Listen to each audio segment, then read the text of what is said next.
All right, welcome to episode number 271 of the Canadian Prepper Podcast. We are recording October the 19th, 2025.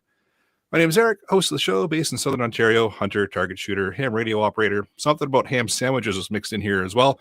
And of course, computer geek. First responder, witnessed an over-reliance on emergency services during major events, started a small preparedness company to help people get better prepared for at least 72 hours, if not longer. My name's Pierre. I'm a tactical beard owner, based t-shirt merchant, and laser engraver sometimes. Government critique, the reason we hit the explicit button, and I am potentially not wearing pants. You're supposed to wear pants for these things? I'm just saying I'm potentially not. Well, all right then. Cool. Chris Gilmour here. I'm the guest on tonight, not a regular member of the crew, although I've been on a few times in the past. And I do a whole bunch of stuff. I'm a modern day homesteader, so I love growing food. My background's really in the wilderness, like wilderness travel. So I worked as a guide for almost 20 years, and then also went on to teach like wilderness survival and tracking and all that kind of stuff. I'm also a hunter, fisher, forager, and I have a professional background in emergency and disaster management as well. So I've done work at different levels of government and industry, as well as in the private sector with emergency disaster management. And I like bridging all of those things together in the teaching that I do with Chris Outdoors. So that's my business, chrisoutdoors.ca. Welcome back, Chris. Yeah. Glad to be here. We always have fun. Oh, yes. Always. Oh, hold on. It's Here. on me. Yeah. It's been a little bit. We're a little rusty. We're a little rusty. We haven't been on in a while. So a reason you may want to support the show so that we don't keep fucking up like this. Buy some swag. We both have the Canadian Prepper Podcast t-shirt and the tactical Velcro patch available at www.prepperpodcast.ca. All the proceeds help cover the cost of the podcast. If you join the show, please take a few minutes and submit a review wherever you found us and you do listen to us. Your feedback will help us out with the algorithms, and we want it whether it's good or bad. We also invite you to reach out and tell us about something you've learned this week. You can email us at feedback@prepperpodcast.ca. And we've got some Matrix-style content for you in this episode. We'll start out with what we've done recently for our personal preps. We're going to get into the main topic where Chris is joining us again this evening. Deep into the matrix.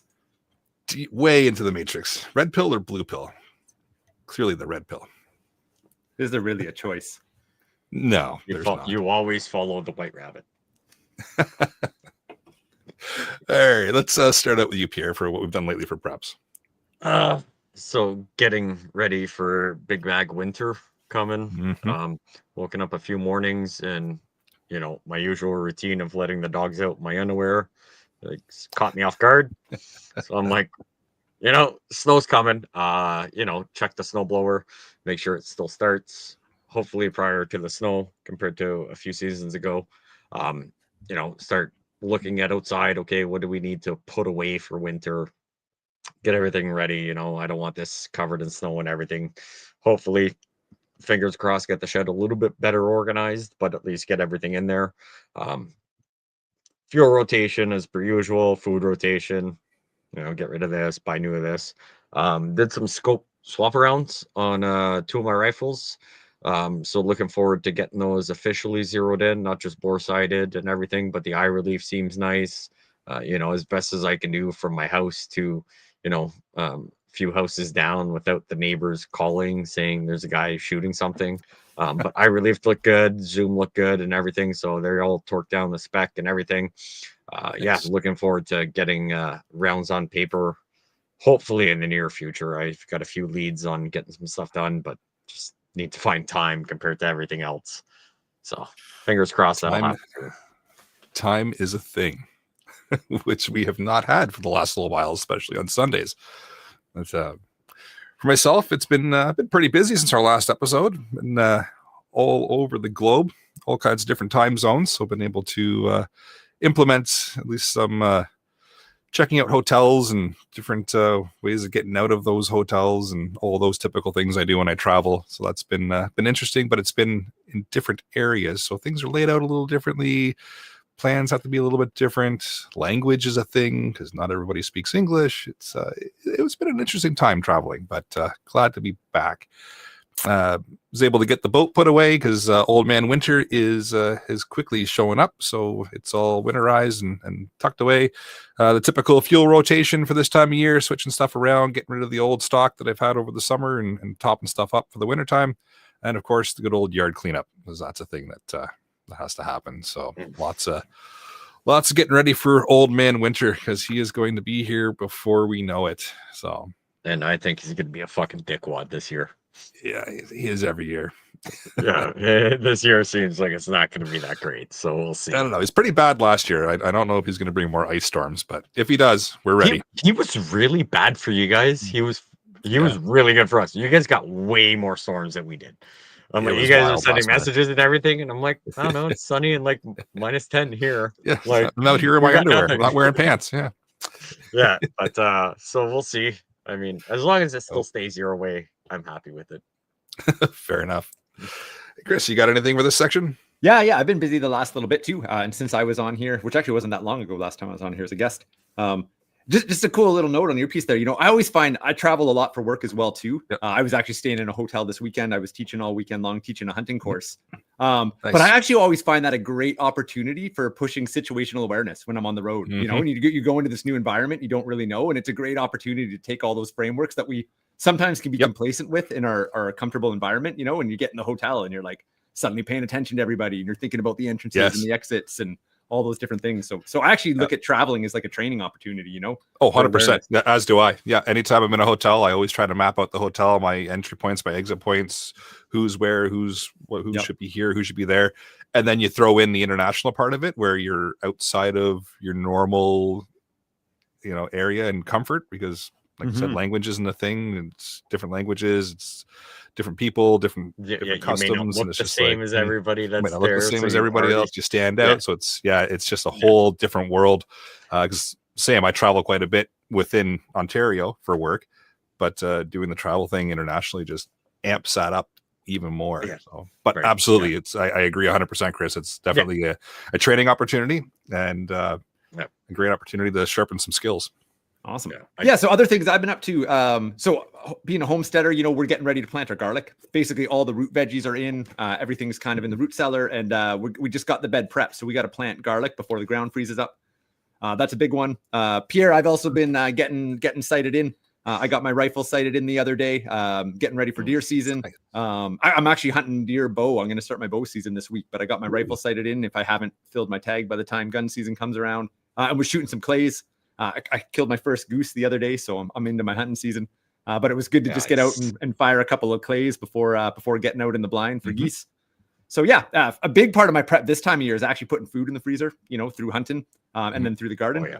And then beyond that, a couple other things that are kind of on my mind. I've been thinking a little bit about home security, just with that. If I was to think about, what are my top concerns for threats right now, I got some real concerns about where the economy is going over the next couple of years.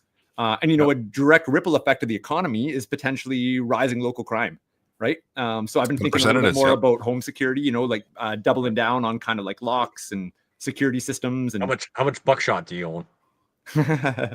We're in Canada, remember? I'm just saying, you never know when hunting season is going to be really good. That's what I'm talking about. I don't know what you're talking about, but I'm just saying that is also one of my go-tos. So anyways, been working on some of those things. And then, actually in relation to the economy, something that my wife and I have been doing, because we're both self-employed. We both run our own businesses. And a long, prolonged downturn in the economy, could impact our businesses. Honestly, I feel like a lot of people's jobs could be impacted by a bad economy. And I feel like a lot of people don't actually think forward into the future to be like, hey, if we actually hit like a multi-year, like Great Recession like thing, how would my job actually be impacted? Do I actually have a plan? Have I thought about that ahead of time about how I would actually adapt with my income sources? So I've actually usually I don't really start thinking about 2026 until it's like January, like I'm kind of into the year and then I start mapping. But I've been actually setting up more like emergency consulting contracts with organizations that I know have fixed budgets and will continue to have money even in a poorer economy. So I've actually financially been thinking ahead about like setting up contracts now. So if things take a nosedive, if the stock market crashes and people start getting laid off, I know that I've already lined up some income streams to at least keep things going. And people don't always think about that when preparedness, but I think it's actually a real big one. It's pretty real, right? So yeah, and Oh, and, 100%. and even like you went way above and beyond of what anybody will think, right? Like someone that works at like a local grocery store, and they'll be like, "Well, what are they going to do for groceries?" Right? And it's like, well, if you can't afford to pay the bills, like you're not going to have groceries. Like your local grocery store can shut down just as way easier than anything else, right? Like so you've secured contracts, this that. So the likelihood of those contracts disappearing, very very slim, not impossible, not but impossible. like No. next to zero in comparison to someone working at Foot Locker, Dollarama, this that, right? Like not paying attention to whatever. Yeah, you'd be hey, what's government's out there? I mean, if I got to pay taxes, I might as well, pay for someone to get some kind of schooling that could get them in something better than, bagging groceries if that doesn't come out. Or even thinking ahead to like, what skill it's like- sets do I have that like I Yeah. can turn into some cash even, during a Yeah, downturn? I mean, and who would I yeah, run like- it out to, if you're really good exactly. at drawing, someone will want a painting at some point. Like, figure out what you can make cash with, or an income stream of some sort. Yeah. Whether it's art, Great points. gardening, I don't know, clipping nails on dogs. I have two dogs. I have That's a two thing. dogs. That's a thing. And I fucking hate I don't even cut them. My wife cuts them. And I'm like, I sit there and I hold the piece of ham so the dog doesn't freak out. Right? But if someone can do it way better than I can for a reasonable price, come on down.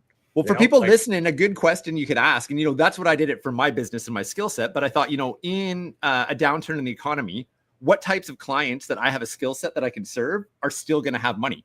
And then it's like, what service could I offer them? So, I work in emergency management. So I'm thinking about organizations that I know aren't going to crash and are going to still have a budget. And I'm lining that up now. But if I work at Foot Locker, I could just be like, okay, well, in my community where I live, like who has money here? And they're going to still have money, even if things crash. What skill, what are they going to want during that period? What can I do to get some of that money? Right. Oh, great points. And a good opportunity to maybe segue into our main topic for this evening. Yeah, sweet. Let Chris take it away. Kick it off, or? Yeah, how about you kick it off, and we'll do this conversational style. So live chat, feel free to jump in with questions or jump into the conversation as we go. I'll get your posts up and in front of everybody. Awesome. And away we go. Cool. So I got a bit of a fun idea that I pitched to Eric for tonight, or at least I think it's fun. Hopefully you guys will still too. I think so. That's why I said yeah. It's pretty nerdy. I'll warn you ahead of time.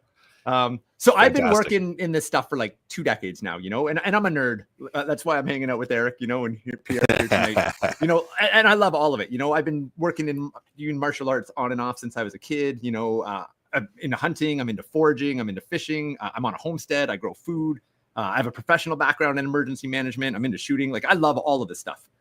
But something I've been kind of realizing, through 20 years literally of doing this is there's kind of these different domains, and people seem to get really attracted to one domain or another, like you're the person that like really likes to grow food and have the homestead, and then people will just go like all in on the homestead, or like you're the tactical guy, and you go all in on tactical shooting and your tactical preps, or you're like the survival primitive guy and you're like all in on like bow drills and debris huts or whatever. Right. And every single one of those skill sets has a strength, but also has a weakness. And something I'm kind of always a nerd about is like, how do we be the most resilient, adaptable people in a world where we really don't actually know what's around the next corner? We all got our theories as to where things going, but none of us actually know, right? And I'll give you a great example of that. Like I bought this generator a couple of years ago, and it has a digital component to it. It's like one of those champion like tri-fuel generators, and I love it.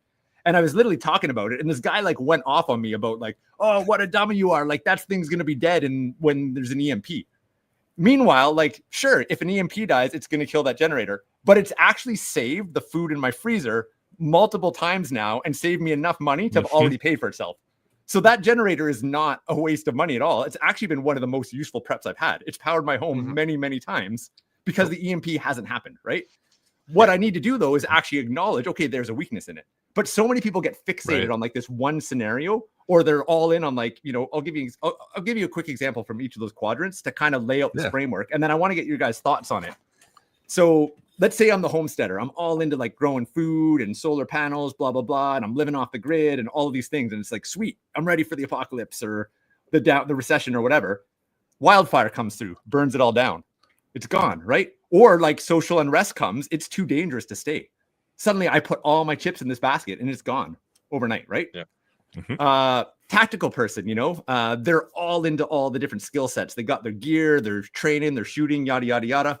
I don't know if you guys watch Alone. It's one of the only survival shows I actually like because it's actually demonstrating real skills. Most of the other ones are garbage, in my opinion. They're just drama. Like Alone is actually real guys, real skills, real guys and gals. Naked and Afraid is bullshit. Yeah, they're all bullshit. And they blur it all out. It's misleading. Yeah, what a waste. That would have been the best part of the show. So anyway, sorry, I'm digressing here. But like tactical skill set, absolutely. I mean, all those skills are great, but you know, on Alone, there's all kinds of guys that come on that show that have all these tactical skills and survival skills. They almost never win. The people that win are actually almost always the nature connection, primitive, relationship to the land kind of people. And they have skills as well, but they've got way better attitudes and they really know ecology, right? And they know how to track and they know all these ancient ways that actually go beyond the tactical stuff, right? So, but so you get the crazy, what is it? What's the fucking word? Skill of all trades, but master of none. Yeah, are the people that tend to win compared to the people that know anything and everything about two subjects. Just the people that have dabbled in everything and have some experience and have a good mindset. Enough. Yeah, that's one of the actually most important ones is the mindset. And humble enough to be and humble. I wasted a day doing this. Yeah. But now that I look at it, that was a bad idea. I can't take that day back. But the people that double down on shitty ideas are always the ones that go out first, right? Being humble, being open, and the people that are willing to just, hey, I'm not the best, but I've got enough in everything that I'm willing to partake in all of it. And at the end of it, they may come out way better, or they may be more confused of everything, just because they were I didn't get to master any of it. All of it worked, but I was so calorie deprived. I was cold. I was hungry the whole time that I didn't learn anything extra.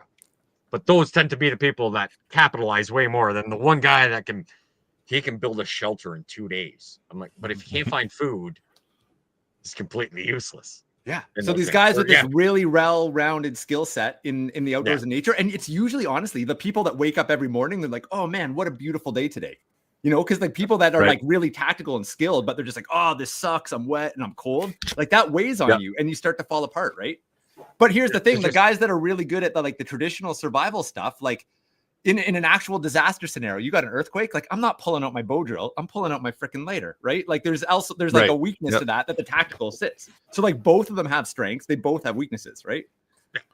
Right. And then so I'm basically what I'm doing here is creating these 4 quadrants. So I've labeled this the survival resilience matrix. And I've actually created a whole course that I'm running online right now that's based on this matrix. And this is the idea I want to start jamming on you guys with, because this is a work in progress, although I've been working on it for a couple of years now. And I think it's pretty cool. I don't really know anyone else that's quite approaching it. So if you imagine, I'm going to lay out the compass for you and then get your thoughts. And then maybe we can dive into some of the nitty gritty of it. But if you imagine the compass up on the north there, you've got kind of more of that homesteading, growing food, sustainable natural building, energy efficient home, quadrant, right? That's making the actual sustainable, natural, resilient homestead. And if you go down to the east, you've got your tactical skills, which is what we often think about in the prepper world, right? Your tactical shooting, your bug out bags, your comm systems, whatever. You go down to the south, the bottom of the compass, that's your actually more modern emergency management stuff, which is actually more the frameworks and stuff that we have, things doing a hazard assessment or I don't know, there's all kinds of things, the disaster planning cycle, all these great tools that modern emergency response has. And then when you go over to the east quadrant, that's more your traditional knowledge. That's the stuff of the naturalist that knows their plants and knows how to read the weather and knows how to track, so those are kind of the 4 quadrants that I've kind of created. That last one is west, not east. You said east. Oh, did I mix them up? Well, no, you said north, east, southeast. Oh, northeast, southwest. Sorry.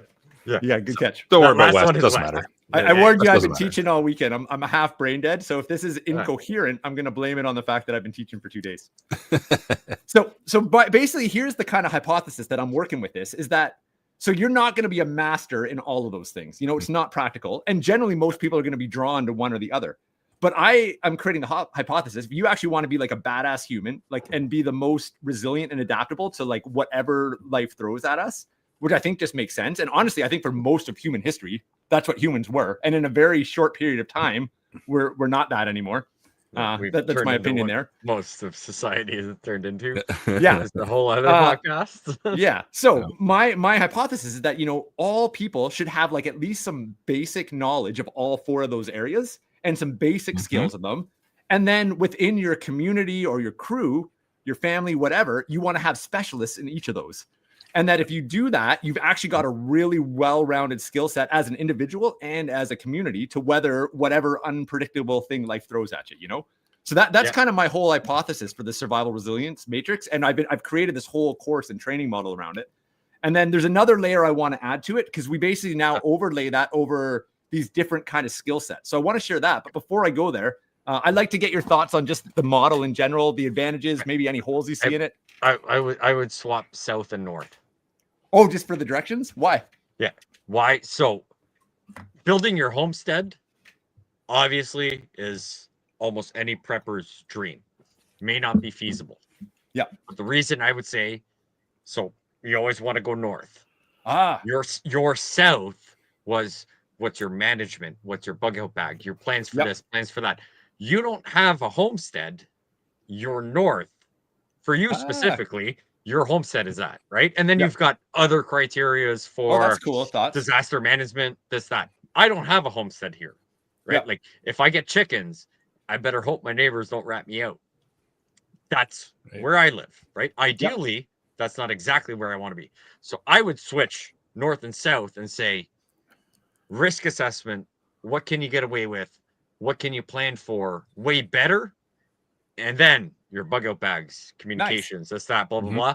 And then if your house can't be your bug out location of getting everything ready, your south has now become, okay, where can I store something? Cool. Right? Keep rodents away, keep this, keep that, even if it's freeze-dried food, whatever, right? It's not a bunch of chickens that you got to go feed every fucking morning 6 hours from your house. The only reason I would switch those two is you specifically have a homestead. I don't. And the majority of people don't, right? If we're being practical about it, right? Yeah, if we're being practical, right? You are there. I'm not there yet. So I would swap those two just to get, how can you, right? Because then it becomes a bit of a pathway towards working towards it, right? Exactly. So, okay, this is how you need to think. This is how you prep for it. If you're prepped and you already have this, work on that. And then your last one. Yeah, that's the only thing I would do. Switch north and south. I love it. And that's kind of what, when in creating this, like what I wanted to do was create a model where people could almost do like an inventory of like, where am I at? And like, be like, oh, well, I'm already strong here. Maybe I should put a bit of time in over here or here. But I like the idea of almost like north, east, south, west being like the steps or order of thinking about them. Right. So your true north, you always want to make sure true north. What's your true north? Family's safe. Dogs are safe. My house is safe. I have somewhere to be if something happens, this, that, right? You always want to concentrate on that, right? And I'm assuming you probably took this from your point of view. Well, I want to make sure my homestead's good. I've got chickens. I've got a garden. I've got this. That's not the option for way more preppers than we want to admit, right? I wish I was better prepared. I literally do a podcast on Saturday nights about being prepared. And if a prepper showed up at my house, they'd be like, why are you on the show? You're retarded. Like 100%. Like I am not denying that. Right. Like it's a work in progress. I have fantastic ideas. I'm not the greatest at implementing some of them. Some of them take funds I don't have. Right. Like it's all up for it. Like you can listen to me and I'm like, if I had unlimited money, okay, fine, we can have a discussion. But I was like, I'm on a budget. What can I do best for me? Yeah. So that's the only reason I would say swap the two. No, I love it, Pierre. I think that's really interesting.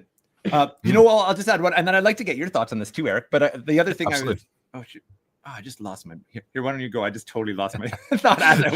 I'll run with it. We got Chris in the live chat here mentioning as well. You need to prep your neighbors in their mindset so they accept what you're doing. No, suppose it's not always easy to do. No, I would keep neighbors away as much as possible in my experience.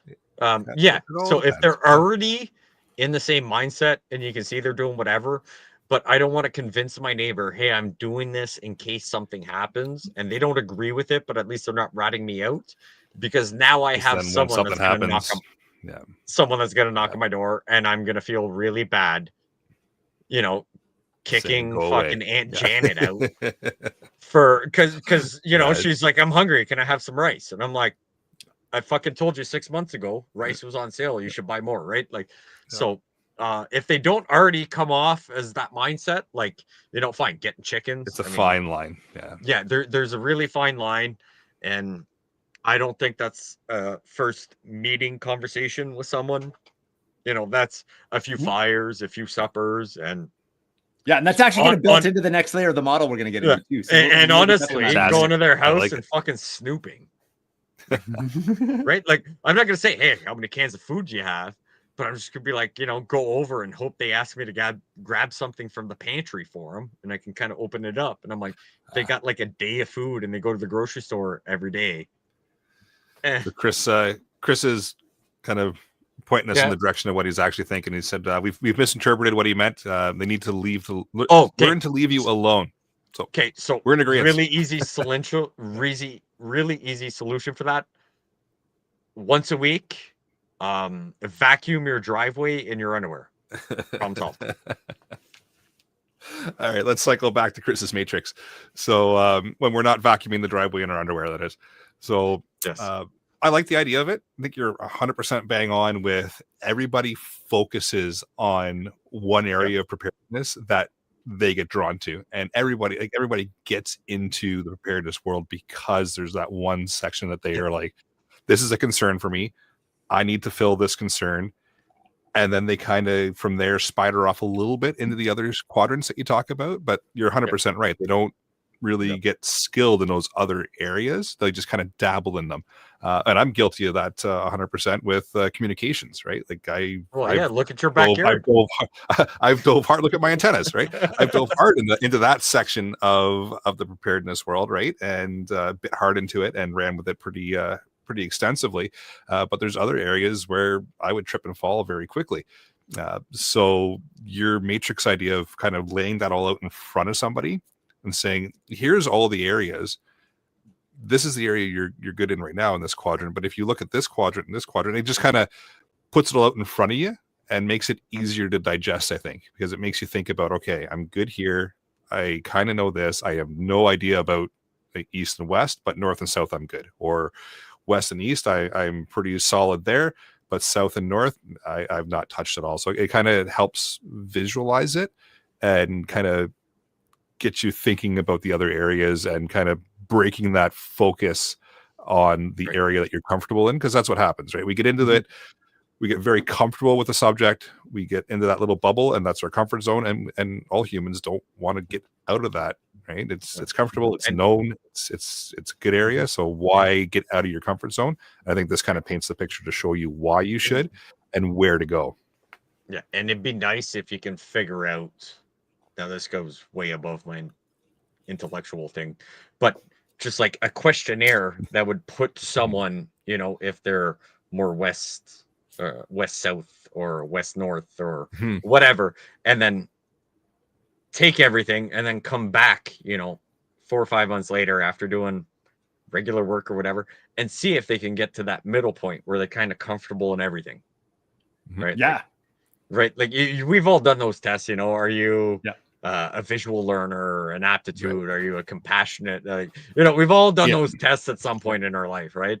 If you can figure out how to make a 40 question questionnaire that would put them in one of those 4 quadrants, and then show in general, right, this is what you want to work on, and they take it seriously, right? And then 6 months later come back and reassess those questions without answering, hoping to get whatever, but answer truthfully, right? So you're relying a lot on people being honest and doing actual work. So that could be a problem. But like, if you could figure out a way and people be actually truthful, right? To find that like grid and be like, hey, are you moving? Okay, at least you've moved, you know, towards the direction of something else. Maybe it's not towards all 4, but at least you're, you know, you've stayed where you are and where you are, but you've capitalized on something else, right? You're expanding your mindset or whatever. Awesome. So like I said, you need to find someone way smarter than me. So interesting enough, I've actually been working on that already, and so Roadmap to Resilience course that I've created. So it's an online course, and I do it live. And we've actually it's set up to run over 4 months. So we just started this cohort just last week in October. And that's kind of part of where we start at, is like getting everyone to figure out kind of where they are in those different quadrants. And then over the 4 month, my goal is for everybody to have just like the foundational knowledge in each one of them, develop some basic skills and take some basic steps in each of them. And then beyond that, it's like, okay, well, which one do I want to be an expert in? And then who in my community are the experts in the other area? And just mapping that ahead of time. So it's like, okay, I want these people that I'm going to work aside that hold the other ones, but we all have the foundation. So that's actually kind of the approach that I'm taking in this online course. We call it Roadmap to Resilience. It's meant to be like the roadmap. And I like what you said, Eric, because that's kind of like, I'm always thinking, because I'm a teacher by like trade, right? Like I teach workshops, survival, emergency preparedness, all this stuff. So I'm always thinking about like preparedness is such an overwhelming topic, as is just the state of the world right now. So I'm always trying to think, like, I'm a total nerd for like, how do you actually make this digestible for people so they don't just become overwhelmed and go into that limbic like fight, flight, freeze response and actually take action. So this has been kind of like my work around like, how do you actually inspire people to take action and do it in a way that's super well-rounded. So I'll feed you guys the next layer if you're ready to move on, and then we can jam on that for a little bit. One more, just a quick comment in the live chat. I think Pete's Lost in the Woods has renamed things for you. The new name could be Homesteading Survivalist Bushcraft Tech Nerd. Nice. I like it. It works. You'll have to have a wind-up radio, though. Well, that's the tech nerd part. Yeah. All right, we're going to move to the next part. So then what we do, so we have this survival matrix as a starting point, and it's just like, okay, you know, where are you naturally drawn to? Where are your strengths? Where are your weaknesses in this as an individual and within my community? Then I've basically taken these kind of 12 different categories, and I call them the 12 categories of resilience. And we apply that matrix to each one of these categories. So I'll go over the categories, and then maybe we could break down one or two of them together. And then you guys can jump in on like, what else would you add to this category or whatever, you know, and thinking about developing it. So the categories I have is actually the foundation is actually like mindset and mental frameworks, because like if your mind falls apart, everything else does too. Like it doesn't matter how good you are at the tactical side or what's in your bug out bag if you crumble under stress, you know. Even to give you a quick example of this one, like have I told you my crazy bear story about getting charged by the black bear? I can't remember if I've ever told this story to you or not. I don't Did think you touch so. it in the wrong place? Or different kind of charges. Different kind of charges. Okay, sorry. Point on the doll where you touch the bear. So I won't make this a long story, but like, so I've been hunting for, you know, a long time, shot lots of animals before, yada, yada, yada. We have a bear that's basically stalking our homestead because it realizes that there's food inside of our chicken coop. And this bear is getting more and more aggressive. I do something really stupid like I always do. So actually it starts with like, the bear's coming around and I'm going off and I'm firing warning shots at it. And the first time I fire at it, it kind of runs off into the woods. 10 minutes later, it pops up somewhere else. I fire a couple more shots and it stops reacting less and less. Then I go out and it's literally walking down the path and it's like right at last light and I shoot at its feet and the ground literally explodes at its feet and it barely moves. And then I'm like, oh shit, this is getting real right now. Yep. I didn't really want to shoot this bear. So anyways, I'm not going to tell the whole story, but long story short is I go out, I go inside, and now I'm talking with my wife. It's getting dark. And then we're like, okay, what are we going to do? Like, we got to keep this bear away because he's going to cause trouble. I'm also starting to think about the old lady that lives across the road. And like, what if he goes over to my neighbor's house and like, she doesn't have a gun. She's not going to go and do this. So here's the dumb part. So we go outside. My wife's got this big spotlight. She's on the porch. And of course I walk out like way off into the woods by myself in the pitch black with my shotgun.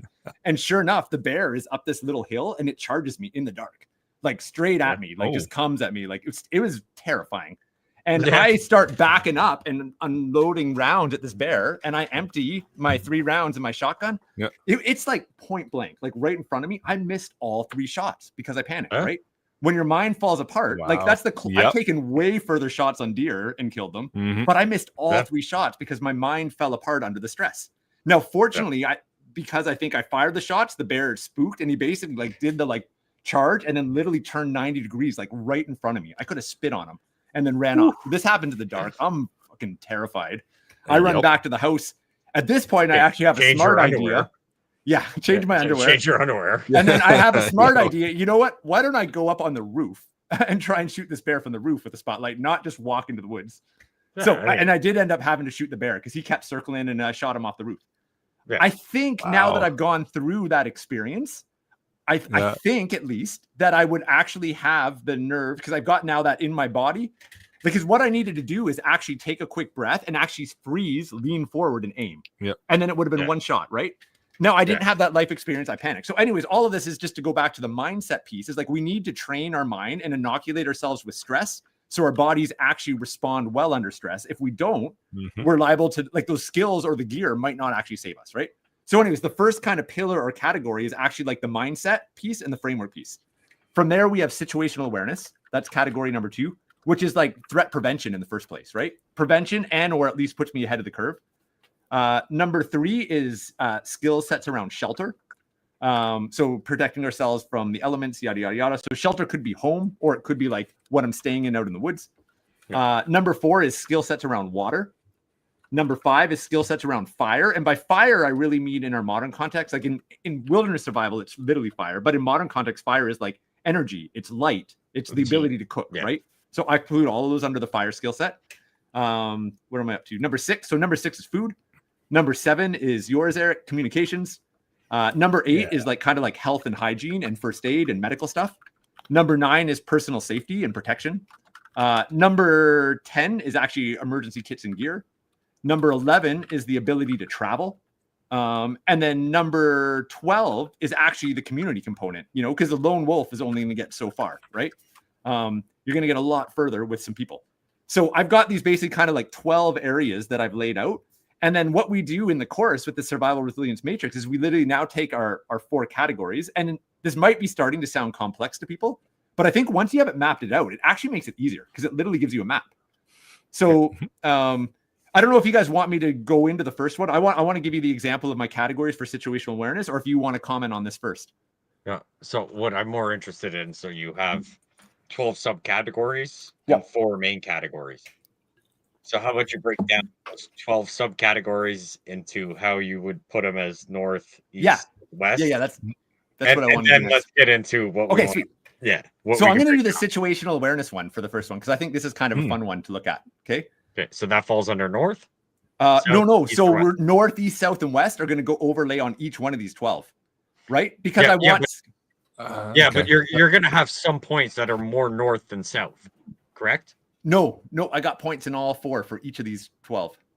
Okay, that's where you have to fulfill. You have to fulfill all of these in each quadrant. Yeah. Okay, so let me break it. It's actually perfect that you're telling me that it lost you, because that makes me think I need to explain this a little better or different, right? No, so it's not that you need to explain it better. It's just how I assess a situation of, like, I'm going to give you these 4 points.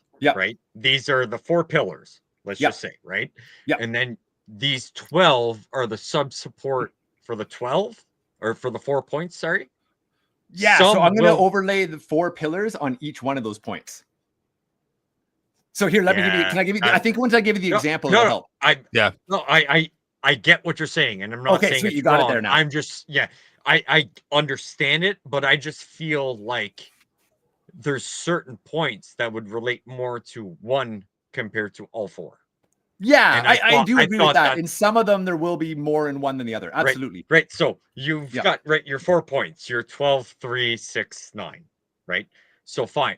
You're gonna have points that hit all 4, but let's just say, your third point, I don't remember what it is, doesn't matter. I'm gonna use it as that's gonna be your 2 o'clock. It's gonna relate to all of them. But it's more important between your north and east quadrant. Yeah, some of them will be like that. Let me do it for situational awareness, and then I think that might help you understand the way that I'm looking at this model, right? That's a good idea. Yeah. So situational awareness, I'm actually going to start over on the west, because that's kind of like the naturalist, like bushcraft side of it. And then so I'm going to go actually west, north, east, south. And we can actually, I like your idea, Pierre. I think I should think more about where I place them, which I haven't a lot. But because this is the way I have it designed right now, I'm just going to go in that order. So. And I'm not saying you're wrong, and I'm not saying I'm right. I'm just saying, from my point of view, I was just like, this is where you're going to potentially confuse simple-minded people like me. We'll see if this helps make it clear, right? So our western shield, or our western direction, this is the kind of the more the natural nature awareness, like land-based traditional skills part, right? So under situational awareness, that's things like literally being able to look at the clouds and read the weather to know what's happening, right? That's Yeah, being able sure. to be a tracker, right? Like I'm a tracker is one of my biggest passions. So like looking at footprints and knowing like, hey, there's a male and a female, and this guy's carrying a backpack and he stopped and whatever. Like, right? So And it's in like reading the signs of 2025, the that's land. a lot harder than you think. Oh, if it it's is. male or female, right? Yeah. There's a lot to tracking. You know, we could spend a lot of time. Like it's one of the main things I teach actually. But anyway, so like, you know, so the west side is like, you know, being able to track, being able to read the signs in nature, being able to read the weather, you know, listening to the birds for like the birds actually telling you where the cougar is, or even that there's like someone walking down the trail. Yep. I can't hear the person, but I notice that the robin starts alarming at the person. Yeah. And now Right, it gives me an early indicator. All these birds, as they get closer and closer, are flying away. Yeah. Probably an The indication. birds are there's a part of my disturbance. security system and my advanced Yeah. awareness, right? Right. So that's that 100%. like Western natural side of awareness. Super valuable, right? When I go up to, actually, I'll go across to the east now, just because then there's the tactical side of that, right? Yep. And the tactical side is more when we get into things like, you know, things like the Left of Bang. Like, have you guys read that book? I haven't read it, but I know but you're the familiar concept, with the yes. concept, you know, or Yes, things yes, like, yes, you know, the 100%. Cooper's color code for awareness, you know? Yeah. Are you guys familiar with that one? Cooper's color code, things like the OODA loop. So they're basically like these more like tactical situational awareness. So you think like Jason Bourne kind of stuff, right? Yeah. So there's fuck the yeah, I wanna natural be that guy awareness, so and then there's like the Yep. tactical awareness, which is like, you know, Cooper's color code, Left of Bang, OODA loop, all that kind of stuff. You know, books like The Gift of Fear by Gavin de Becker, or like On Combat, you know, is a great book on situational, like modern military situational awareness. So to have like the tactical and the natural gives you a really rounded skill set. Then if we go to the north-south axis, like the homestead or home awareness is more like, oh, like, am I remembering to like check the fire alarms? You know, am I remembering to cycle my gas? Like, you know, it's like all those little tasks that you need to have awareness of on the homestead. And I need to hold, like, as a gardener, I need to make sure that my garden's staying wet during a drought, you know? So I have to have this awareness around my homestead and all those tasks. And then the southern side of it is the emergency management side of situational awareness. And this is things like, what would be some good examples? You know, things like cybersecurity maybe come in there, you know? Things like being able to do like a hazard identification or threat analysis risk set, you know, kind of fall into there. First aid supplies. Someone shows up and has Yeah. like, this weird condition, like, or weird injury, where you're just like, well, you know, do you let them in your house and just put them on the couch with your family around, or it's just Sure, like, yeah. So that kind of Yeah, falls yeah. into that emergency planning Yeah. quadrant, right? Yeah, So like I would argue that like having a, situational awareness. yeah. So I'd imagine like, you know, there's actually, you could put situational awareness into all four of those quadrants. It kind of changes what you're focused on a little bit. And to have a little bit in all of that, and then within your community, have experts in each of them. So hopefully does that start to help you understand kind of like how this model is meant to work? Yeah. And like you said, when you said everything, I was like, I understand. Like, this applies to all four quadrants. No ands, if or buts. I was just curious if it was like, if you had, even if it's only one, let's just say, so you've got four quadrants, right? 12 examples. So let's take 4 out of 12. That leaves you what, 8? Yeah. Yeah, 8. Okay.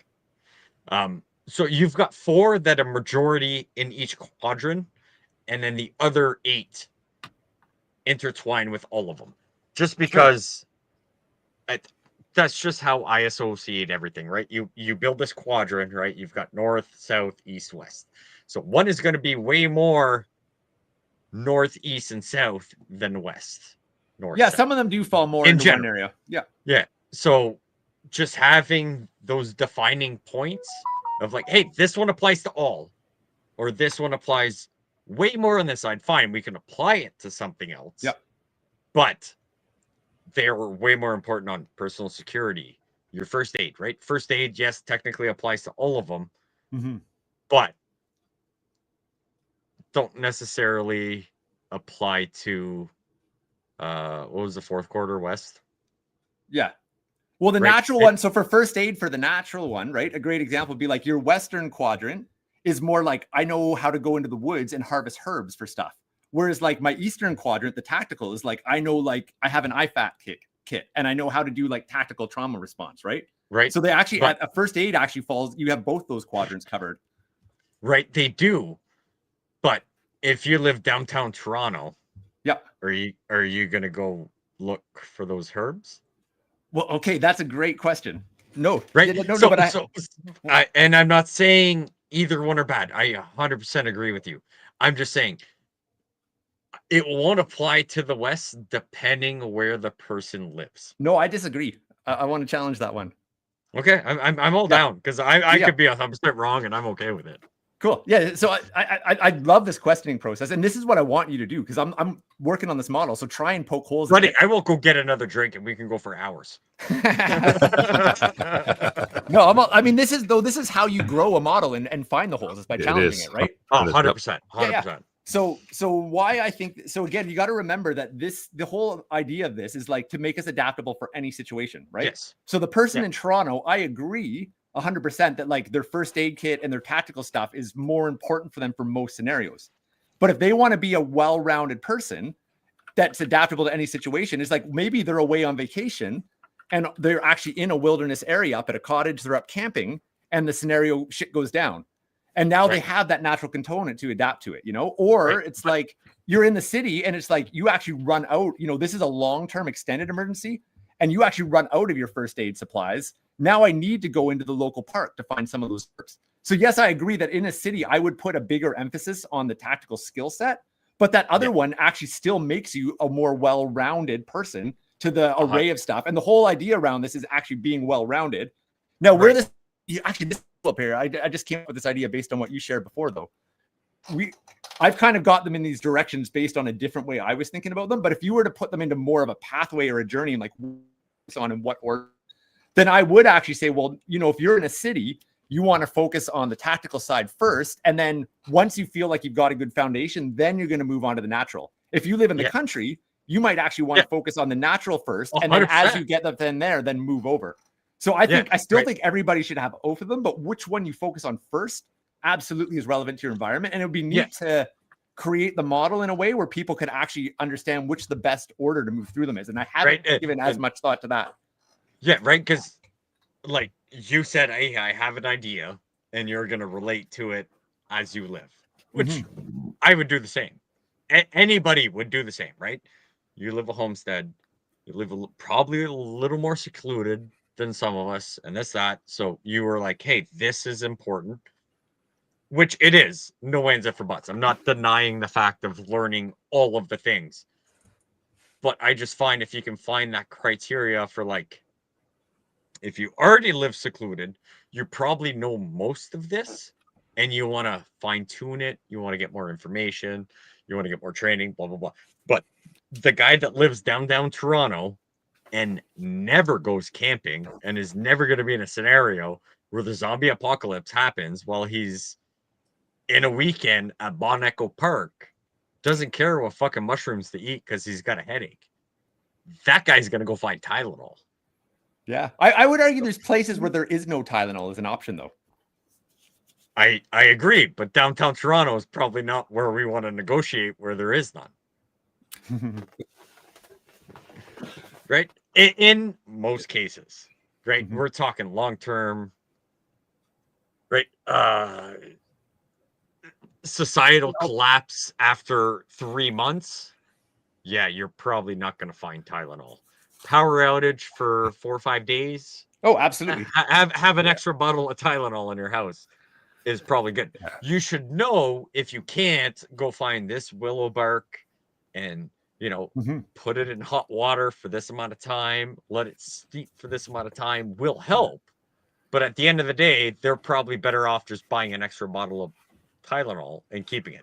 Now, have the knowledge and the comprehension of how to do both, but concentration should be affiliated with your most likely outcome.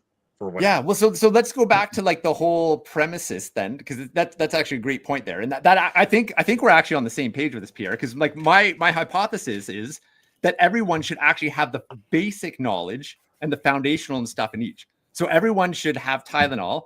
Everyone should know how easy it is to scrape willow bark to make it. Like, there's no reason everyone can't know that. And then the city people are going to specialize more in the advanced modern first aid. The country people maybe more in the herbalism. So that actually is the model. It's like everyone should have the basics of each, but you're not going to be a specialist in all of them. You become the specialist based on where you live or your needs. But I would argue that your community is going to be more resilient if you have a specialist in each one of them within your prepper group or within your family or your community, right? Yeah, 100%. But now we're also getting into, well, I'm taking this course to get information, and now I got to find 15 people that agree with me, are willing to take knowledge and willing to take on some of those tasks. Sure. Which, Well, if anything, it challenges you to find those people if you don't already have them, right? And it opens up your mind to the fact that a bunch of other fucking people compared to what I have to talk to. A bunch of people, which fair, I'm just but it like, also opens up your mind to the fact a lot of Yeah. people in the preparedness world try to feel like they're specialized in all kinds of different areas, and realistically, that's just not possible, right? You're never going to specialize in everything. right. So kind of opening your mind up to the fact that I can pick one, maybe two areas to feel really confident in, but then I need to Right. have other people to specialize in those other areas Or- and Mhm. start looking at the community for that assistance. Because like we've said before on the show, like the lone wolf thing sounds sexy and sounds awesome and sounds great. It's not going to last long. Yeah. Right? It'll get you through a little bit, but not forever. Yeah. And I can say you pretty confidently, like, so in this roadmap resilience, this is the second time that I've run this course now. And I feel pretty confident claiming that coming out of this roadmap resilience course, like people will actually have that basic information in each of them.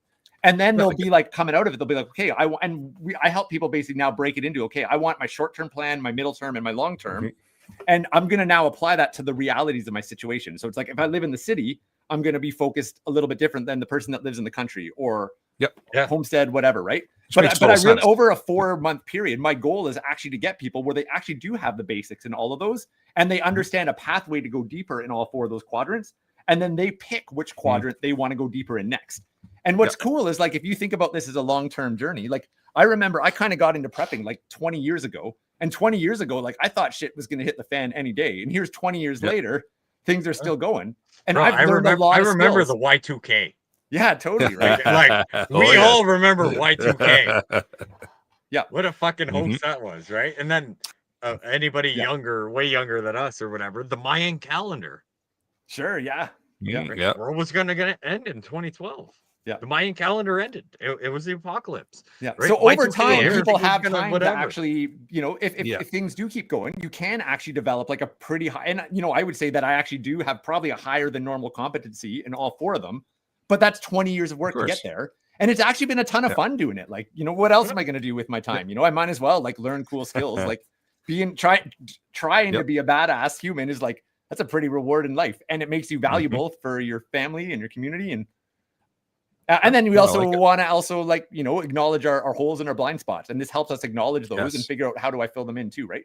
So that's the whole premise behind the survival resilience matrix and this roadmap to resilience course that I'm running. So maybe we can leave it there unless you got anything else you want to jam on with that.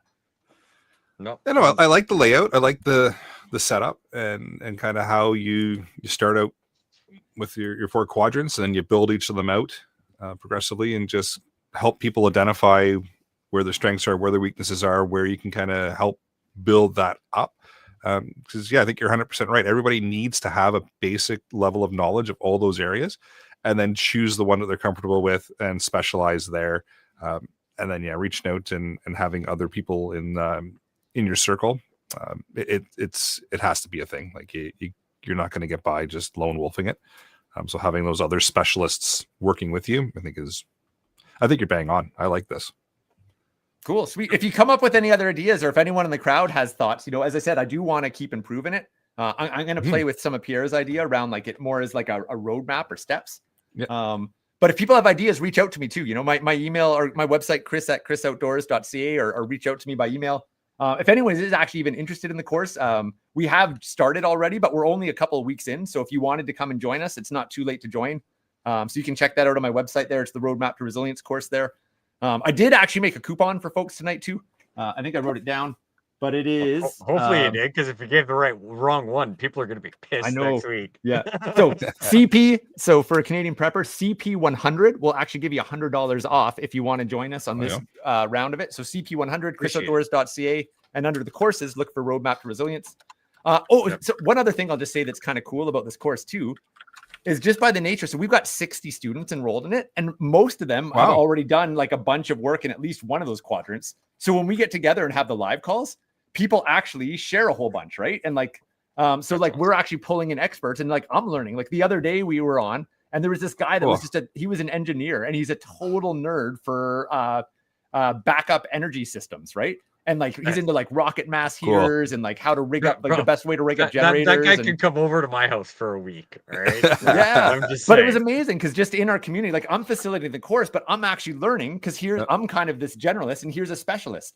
And then people would ask me a question, and then this guy's jumping in and sharing his stuff. So we're actually we've got 60 people that are all now jamming on those 4 quadrants and those 12 categories, and we're all growing because of it, right?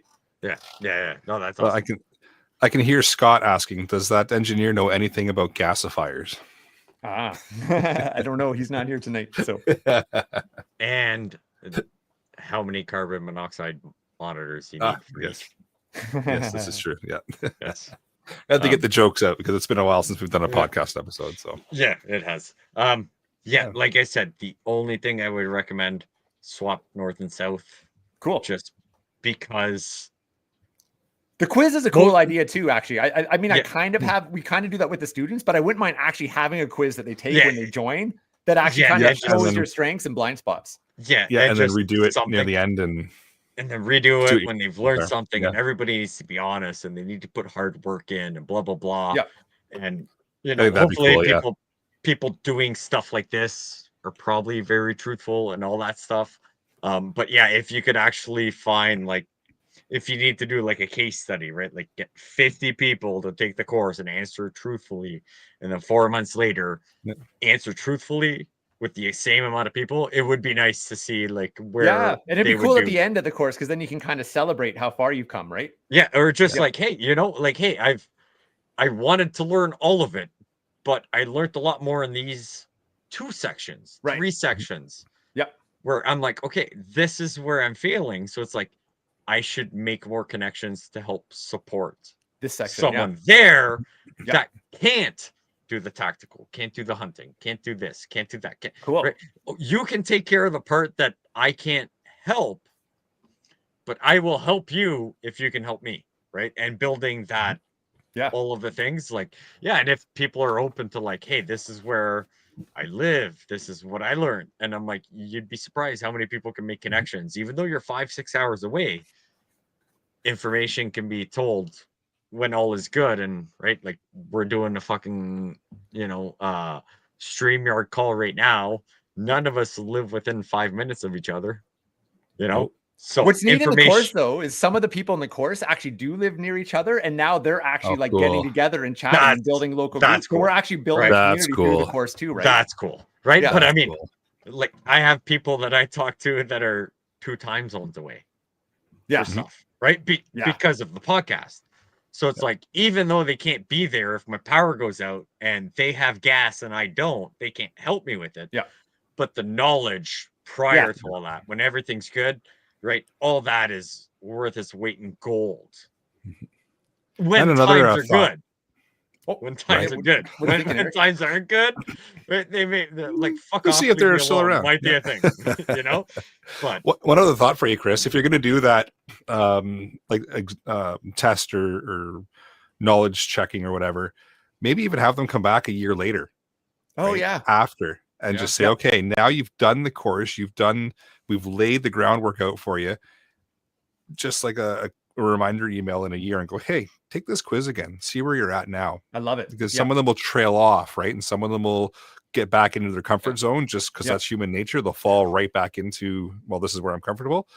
A little quick poke and just so, hey, it's been a year since you've done this. Take the quiz again. Where do you sit now? Or have you built up on those experiences? And that's awesome. And it might even just kickstart them to continue doing it again, right? Well, if you've kind of fallen off the horse for a while and that's your motivation, that's actually really neat. I like that idea too, Garrick. Yeah, and here's an application to come back to the course, right? I mean, could be right because wasn't going to say, but it could be also some more sales, right? But people get lazy, people get compliant. Wow, so, I learned it 3 years ago. I'll be good, 6 years from now, and then nothing happens. Yeah, it's cool. I'd be all up for it. I'm way too busy with work. So is this going to be a constant thing? Like I every think it's probably going to be like an 4 or annual 5 thing that we run, or a couple Yeah, times a year. I annual? haven't decided yet. So because we're running in cohorts, there is a bunch of Mm. pre-recorded stuff people can watch, but I also like this live component because that's where we Oh. can actually go to. The live component is where we actually can go down the rabbit hole where somebody's like, well, how does this apply to my unique situation? And Yeah, then I can or- help them work on that in real time. And how do I adapt this Or- model to, like, Or how I'm living someone in an can- apartment, in a rental apartment in New York City, Mhm. right? And now we Yeah. can work on how do you apply this to that, or whatever it is, you know? Yeah. Okay, so at least let's say at least for now, once a year. Yeah, what the plan is, at Yeah. least once a year, once or twice a year, probably once a year, maybe twice is the plan Well, for it. but- Nice. Yeah. So, that- Dave, that's all It looks like we had a question, eh? Yeah, Dave in the live chat's got a comment here. He says he's a pastor, so obviously concerned about spiritual preparedness. Do you have any faith-based elements like emotional support, etc., built into the training? Yeah, so it's absolutely. So I mean, I will say this. So the way that I teach, I have my personal faith and my personal beliefs. I actually leave that out of my programs because I want to create a space where people can come in from any spiritual background, and I create a space that's respectful of people of any, whether you're an atheist, a Christian, a Muslim, whatever. As long as you're a good-hearted person that's respectful, you're allowed to come and learn. But I actually think, you know, that kind of falls under the mental side of it, right? And one of those pillars was the mental side and frameworks. And that's where I think spirituality comes in, you know. I maybe this is even kind of, if we're getting close to a story, or sorry, close to the end, that I'll throw in a little story here that I think is really potent. Absolutely. So Okay, something that okay. one of my mentors said to me. Oh, did you want to jump in first, Pierre? Yeah. Before we go there, I do want clarification on shit. Fucking window went too small. Hold on. Let me see. There you go. Yeah. So faith-based elements, for spiritual preparedness. I would like more details to be able to reply back to that question. Right, for what that means. I feel that's too vague for me to say anything. Mhm. And that might just me having a few drinks and a cigar while we're chit-chatting. But that's just me. But like, Yeah, we'll I leave, would we'll leave it I- vague I- for this evening, and I'm sure Dave will follow up in a future, follow up, because we future can get episode, into a or he'll whole send us an other email because podcast. he's a pretty consistent Perfect. listener. Yes. So Yeah, we'll leave it please- vague for please this send evening, more. though. Sweet. Well, so my story is going to come back to Dave, though. So Dave, great question. So the short answer is yes. There is. We speak to the spiritual side of it. This story will speak to a little bit, but I just know that I don't center it in any faith. I have my faith, but I intentionally leave that out. But we do recognize the importance of faith. You know. So this story is kind of a cool one to close it off here. One of my mentors said to me that purpose beyond self is one of the greatest forces in the world, and I absolutely believe this.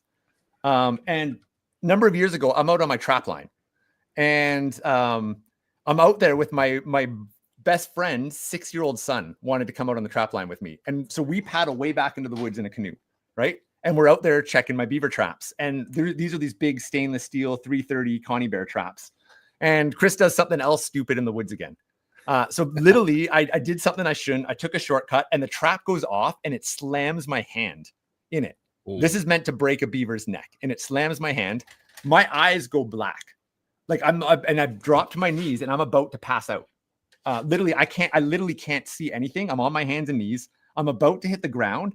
All of a sudden, it pops into my head that there's this kid with me, and I'm in on the ground. And I'm literally, I can't see anything. I can feel myself blacking out, and I'm like, "You can't pass out. There's a kid with you. You can't pass out." And I'm literally saying that, and slowly my eyes start to open back up. And then I look up, and here's this kid just looking totally stunned. I look down, my hand is swollen up like a football. Yep. It's stuck in this trap. I don't know if this is fully speaking to what you mean, Dave, but like I put that almost in the spiritual realm, you know, like literally my physical body was about to crash. My faith and my belief in purpose beyond self, meaning like I have a duty to protect this kid, literally stopped me from passing out in that moment. I sincerely believe if that kid wasn't with me, I would have actually passed out. That kid actually saved me that day, right? Yeah. And my duty to that kid saved me that day. That's maybe a little different what people would say to spirituality, but I do believe that spirituality often gives us the values and the morals that we need to make good choices in hard times. And that's where I absolutely support, you know, people bringing in whatever paradigm, mythology, faith that supports them being the best person in the world. Absolutely, to me, relates to preparedness. I just like to make it an open community where people can explore that journey in whatever way makes sense to them, you know? And I'm going to do the way that makes sense to me, and we can all respect each other in it. So hopefully that answers your question a little bit there, Dave. I like it. Well, that's awesome. It's a great way to end things off as well. I think it's a fantastic course idea, and I think it's going to do quite well. So hopefully some of the listeners can take advantage of it as well. Yeah, we got a great, as I said, we got 60 people in there right now. So it's already been a fascinating community. That's a fantastic number just to start off. So that's good. And hopefully we can bump the numbers up a little bit for you and get a few listeners in and taking the course as well. So also, before we forget, that and Scott did comment yes on YouTube. So yes, I see Scott there, getting all excited about the gasifier question. Yeah. He came out of a deep sleep after his prunes with tea. And just to type that. Yeah, just to comment yes. Yeah. He's back in bed, but that's beside the point. Can I throw one more little tidbit? I just noticed the second part of Dave's comment there. So he actually said specifically, so I'm concerned about spiritual preparedness and faith-based elements. And then in that, he puts emotional support, right? Yeah. So that's actually an often underlooked area of preparedness as well. Because we often expect that we're going to perform the same under stress that we do on our day-to-day. But the reality is, and like, you know, you look at a book like On Combat, you know, which is from like studying people's response in high stress combat scenarios. And that shows that, you know, as soon as our blood rate starts to go up, our heart pumps faster, it changes our senses, it changes what we take in, it changes the way our brain works. So if you have somebody that's actually in a trauma state, they're not going to respond normally. And so even though I might just want to like bark an order at them or do something, if it doesn't actually make them respond the way we need to for our safety, it's not actually helpful. So we actually do get in, again, in the mental quadrant of it. It's actually, we call it trauma-informed response. And it's not about like being soft or woo-woo. It's actually about being super practical with like, hey, we have an objective that needs to happen. And we need to know how to actually talk to and work with people that are having a trauma response so that they actually do what needs to be done in this moment. Right. Yep. So that the emotional side of it is actually real. Like human emotions get in, or you know, the flip side of that is like I can get all triggered and angry and hot-headed and go and do something stupid that puts my whole family in jeopardy now. Right. So being able to control our emotions in those stressful situations, especially if it's life or death, is actually really, really important. So we absolutely dive into some of those realms. I'll bring that one up for him. Yeah. Okay. Hold on. Before we go into that one. So I 100% agree with you on everything you were saying, emotional trauma or whatever. I can't remember the book. And I'm going to say Jordan Peterson mentioned it many times about the Polish, I want to say Polish. I could be wrong. Someone can figure it out. Polices that were taken over by the Nazis. And all of a sudden they're doing death camps and killing women and children or whatever. And it's the whole psychological breakdown of how they were slowly put into scenarios that they weren't really for, but well, you can leave if you want. Nobody wanted to leave because they didn't want to feel ashamed or whatever. And eventually they got to the point of doing very, very bad things. Right. The emotional breakdown. Yeah, the emotional breakdown. So you have to look at both sides of it, where it's like, how do you prepare to not get into those scenarios, as well as how do you just not be there to start with? But it's those huge. little steps where you can turn into a monster, right? Looking back at it 3 years later after the whole society collapsed and all of a sudden you're wearing other people's faces and driving skull wheels, right? But you slowly got there. So how do you keep your true center on what you believe in and your morals, whether it's faith-based, whether it's just your personal things, whether you believe in faith or not, right? So I think there's also that whole side. And that falls under the emotional mental too, 100%. Yeah, right. Yeah. And then Dave's last comment, like all I'll say to that, Dave, is like, yeah, that's exactly what I'm talking about. I'm fully on board. You know, Dave wrote spiritual preparedness equals having faith to sustain you in tough times and being prepared for eternity. Faith-based elements, having a faith support system, and for some people that's going to look like someone to pray to, and others of like faith to rely on in stressful situations. Like, absolutely, I would argue that that's super supportive. Yeah, whether that's I don't know, Johnny Depp dressed up as the Pirates of the Caribbean, like, well, whatever. Who am I to judge, right? Like, if that's your Rock, he's drunk, he's drinking rum, but like, you do you, boo, right? Like, who am I to say that you're wrong? No, this has been fantastic, Chris, and I think it's really good idea, and hopefully it takes off, and you can get a whole bunch of people through and kind of open up their minds to just this whole kind of way of looking at the preparedness world. Because I think, like I've said a few times, I think you're bang on with the way you're looking at stuff. Yeah, and I think the more people that we get thinking this way, the better we all are, right? So, and fingers crossed 100%. we won't have a libtard government next time because they're not retarded. We'll see what happens. There's the government. That had to throw that in there. Yeah.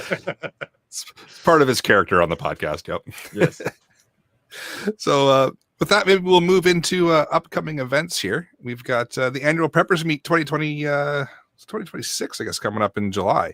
So is that the 2026, or did we use a crazy old show notes? We used old show notes, and I didn't check them before we started. So it is happening. Annual Preppers Meet 2026 is a thing. The dates to be announced, but again, back at the Sylvanian Hunters and Anglers Club in Alliston, Ontario. Fantastic event to get out to come out and meet a whole bunch of like-minded folks. And so pay attention to their Facebook page, and I'm sure dates will come up fairly soon.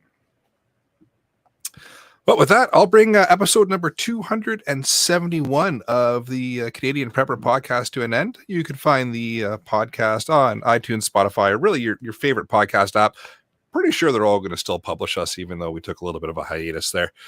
Please do submit a review. It does encourage the algorithms to promote us for about 30 seconds until they realize that we're talking about preparedness. Then we get thrown back down to the bottom of the pile. But at least we're there for a little bit. It does actually help other people find us. Where can everybody find you there, Pierre? You can find me here whenever we do post shows, since it's been a little bit. Off the wall customizing. I think we still have a tickety talk and other things. I don't know. My wife does all the socialist media things. We can make t-shirts, even if I don't agree with the statement you want on it, I will do it. Or you can find me Monday nights on the other CPP, talking about critiquing government and reasons you should probably be better prepared and listen on Sunday nights. Awesome. Where can everybody find you, Chris? Yeah, so chrisoutdoors.ca is my website. I've got if you just go to the courses there. I also have a newsletter that I write usually once or twice a month. And I do tons of free stuff, like free webinars, going into all kinds of stuff. Like I said, like wildlife tracking, reading signs in nature, preparedness, all that kind of stuff. So get on the newsletter if you want. You can just go to chrisoutdoors.ca to sign up, get all kinds of free stuff. And if you're interested, remember, you can come join me at the Roadmap to Resilience course and put in CP100 for $100 off that. I also have a course on there on how to grow edible and medicinal mushrooms. And do you remember the name or the number of the episode, Eric, that we did on mushrooms? Ooh, you're going to ask me all the fun questions. Oh. Anyways, just go back. It's only a couple weeks back. Yeah, it's a couple weeks back. Yeah, but we did a whole episode on why growing mushrooms actually can be a really substantial source of food in your preparedness journey, and might be easier and more accessible even in an urban area. So check out that episode if you want to learn about mushrooms, and you can check out the course on my website about that. I'm gonna laugh really hard if it's episode 269. Like the one before this one. It might be 268. It's been it's pretty close to this one. So yeah, definitely check that one out as well. You can check out Rapid Survival at rapidsurvival.com and get me there on the live chat. You can also email feedback at prepperpodcast.ca. So thanks for joining us. Until next time, be prepared, stay safe, and keep learning.